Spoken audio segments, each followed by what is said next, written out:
Praise the Lord. இன்றைய தியானம் சங்கீதம் 37வது அதிகாரம் 18 முதல் 31 வரை. உத்தமர்களின் நாட்களை கர்த்தர் அறிந்திருக்கிறார். அவர்கள் சுதந்திரம் என்றென்றைக்கும் இருக்கும்.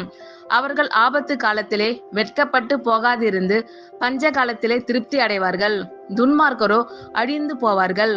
கர்த்தருடைய சத்துருக்கள் ஆட்டுக்குட்டிகளின் இனத்தை போல் புகைந்து போவார்கள். அவர்கள் புகையாய் புகைந்து போவார்கள். துன்மார்க்கன் கடன் வாங்கி செலுத்தாமற் போகிறான். நீதிமானோ இறங்கி கொடுக்கிறான். அவரால் ஆசீர்வதிக்கப்பட்டவர்கள் பூமியை சுதந்திரித்துக் கொள்ளுவார்கள்.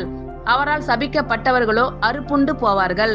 நல்ல மனுஷனுடைய நடைகள் கர்த்தரால் உறுதிப்படும். அவனுடைய வழியின் மேல் அவர் பிரியமாய் இருக்கிறார். அவன் விழுந்தாலும் தள்ளுண்டு போவதில்லை.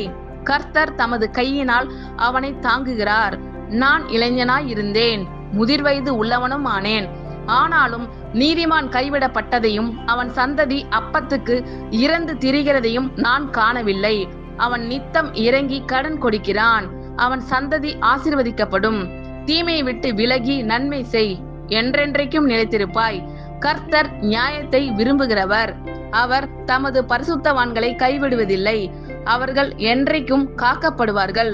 துன்மார்களுடைய சந்ததியோ அறுப்புண்டு போம். நீதிமான்கள் பூமியை சுதந்திரித்துக் கொண்டு என்றைக்கும் அதிலே வாசமாய் இருப்பார்கள்.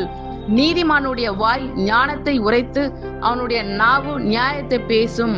அவனுடைய தேவன் அருளிய வேதம் அவன் இருதயத்தில் இருக்கிறது.